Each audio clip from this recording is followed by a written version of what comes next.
तो डीसी के movies and shows क्या हमें जस्टिस लीग जैसी एक स्ट्रॉन्ग टीम दे सकते हैं? कौन से विलन पॉसिबली इस चैप्टर के मेन विलन बन सकते हैं? क्या इस चैप्टर के फाइनल मूवी में मल्टीपल विलन्स भी देखने को मिल सकते हैं? और कैसे डीसी के चैप्टर 1 गॉड्स एंड मॉन्स्टर का दी एंड होगा? ये सारे पॉसिबल क्वेश्चंस के आंसर आज मिल जाएंगे। फरवरी 2025 में जेम्स गन ने ऑफिशियली कंफर्म किया था कि वो अब डीसी को एवेंजर्स एंड गेम जैसे बड़े क्रॉसओवर इवेंट की तरफ लेकर जा रहे हैं, लेकिन ये event exactly Avengers end game जैसा नहीं होगा और ना ही इसमें सेम स्ट्रेटेजी फॉलो करेंगे। सुपरमैन के बाद हमें डीसी के मूवीज का थीम भी पता चल चुका है कि यहाँ मैजिक भी है, मेटा ह्यूमंस भी हैं और मॉन्स्टर्स भी हैं। मेरे इस सीरीज के पिछले 4 वीडियोस अगर आपने नहीं देखे हैं तो यहाँ पर क्लिक करके देख लेना। फॉर नाउ लेट्स डिस्कस कि डीसी का ग्रैंड प्लान कैसे एग्जीक्यूट हो सकता है।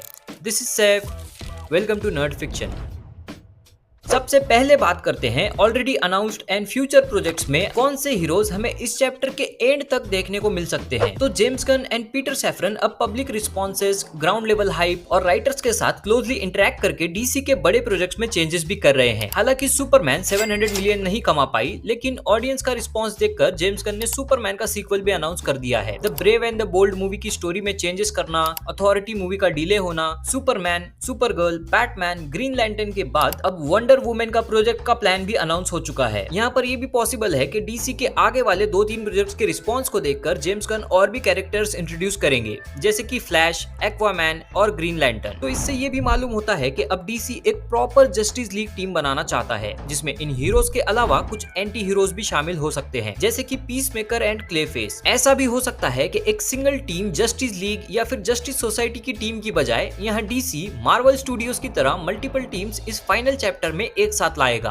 अगर विलन्स की बात करेंगे तो इन सारे मूवीज एंड शोज के 1 बाय 1 एग्जीक्यूशन के बाद कुछ विलन्स मर जाएंगे और कुछ स्ट्रॉन्ग विलन्स इस चैप्टर के फाइनल मूवी में जिंदा दिख सकते हैं। तो currently we have 4 possible villains in the list to be the main dark force of the DCU's chapter 1 gods and monsters. Superman movie में बताया गया है कि इस यूनिवर्स में नॉर्मल ह्यूमंस मेटा ह्यूमंस को अराउंड 300 इयर्स से जानते हैं, लेकिन देयर इज अ पॉसिबिलिटी कि इंसानों के सामने आने से पहले भी मेटा ह्यूमंस इस यूनिवर्स में एग्जिस्ट करते थे, क्योंकि हमें सुपरमैन मूवी के इस पेंटिंग में बहुत सारे एंशिएंट सुपर हीरोज भी दिखते हैं जो कि 300 साल से काफी ज्यादा पुराने हैं। तो फर्स्ट विलन जो मोस्ट प्रोबेबली मेन विलन हो सकता है वो है वैंडल सैवेज। वैंडल सैवेज एक मेटा ह्यूमन है जो प्री हिस्टोरिक टाइम में एक मीटियोर के कांटेक्ट में आने की वजह से इमॉर्टल बन गया था, मतलब कभी भी मर नहीं सकता है। तो कुछ सेंचुरीज तक जिंदा रहने के बाद में वैंडल सैवेज को समझ आता है कि अगर उसको दुनिया के लोगों पर अपना इन्फ्लुएंस बनाना है और इस इमॉर्टैलिटी का फायदा उठाना है तो उसको नॉलेज गेन करते रहना होगा और साथ ही अलग अलग कॉम्बैट स्किल्स भी सीखने होंगे। और यही रीजन है कि हैंड टू हैंड कॉम्बैट में इसको हराना बहुत ज्यादा मुश्किल है। अलग अलग इरा में वैंडल सैवेज अलग अलग प्रोफेशन अपनाता रहा है। वो इजिप्ट का फेरो भी था,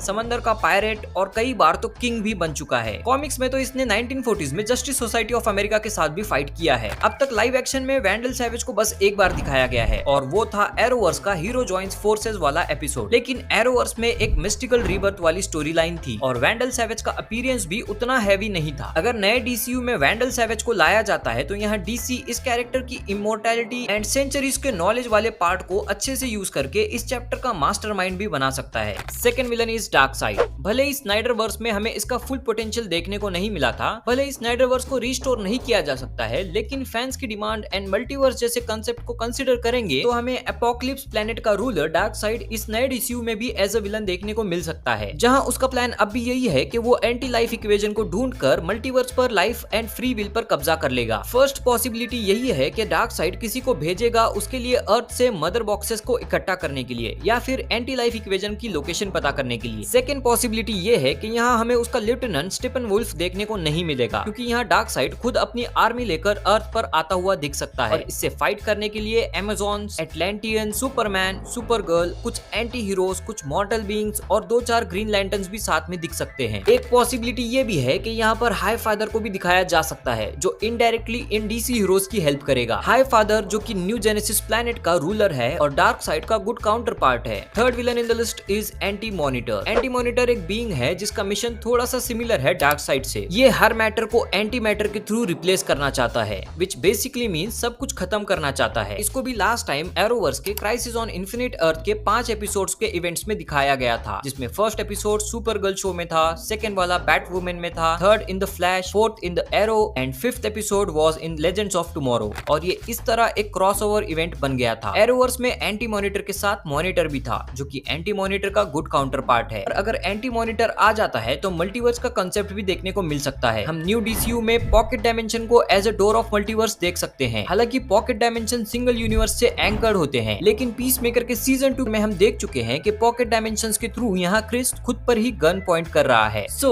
यहाँ अलग अलग रेम्स या फिर क्वांटम वर्ल्ड्स के थ्रू पॉसिबिलिटी तो है कि किसी म्यूचुअल पॉकेट डायमेंशन के थ्रू दूसरे यूनिवर्स के हीरोज भी एक साथ आ सकते हैं। Fourth and the final villain in the list is parallax. अब यहाँ पैरालैक्स के आने के बहुत कम चांसेस हैं, लेकिन James Gunn and Peter Safran ने ग्रीन लैंटर्न को इंट्रोड्यूस कर दिया है, तो पॉसिबिलिटी है कि यहाँ Parallax as a main cosmic villain देखने को मिल सकता है। पैरालैक्स एक कॉस्मिक एम्बॉडीमेंट है फियर का, जिसको ग्रीन लैंटर्न की स्टोरीज में येलो कलर एनर्जी के साथ रिप्रेजेंट किया जाता है। इसको कैद रखने के लिए green lantern corps and guardians of the universe काम करते रहते हैं। इस नए DCU के लैंटर्न शो में भी हमें हिंट मिल सकता है पैरालैक्स के आने का। लैंटर्न्स का पॉसिबल प्लॉट ये हो सकता है कि Hal Jordan and John Stewart Nebraska में डिटेक्टिव्स बनकर केस इन्वेस्टिगेट करेंगे, जहां उनको एक मेंटल इन्फेक्शन के बारे में पता चलेगा जिसमें लोगों में हर चीज का फियर बढ़ रहा है। स्टोरी में धीरे धीरे अनकवर होगा कि यहाँ पैरालैक्स का फियर इन्फ्लुएंस कर रहा है, जो आगे चलकर DCU में एक यूनिवर्सल थ्रेट बनेगा। और इस फियर एम्बॉडीमेंट से लड़ने के लिए और पैरालैक्स को कैद करने के लिए सारे हीरोज ग्रीन लैंटर्न कॉर्प्स के साथ मिलकर लड़ेंगे। तो ये 4 पॉसिबल विलन्स में से कोई 2 विलन टीम अप भी कर सकते हैं। जेम्स गन के पास और भी ऑप्शंस है जिनको फैंस भी DCU में एक्सपेक्ट कर रहे हैं, जैसे कि ब्रेनियाक,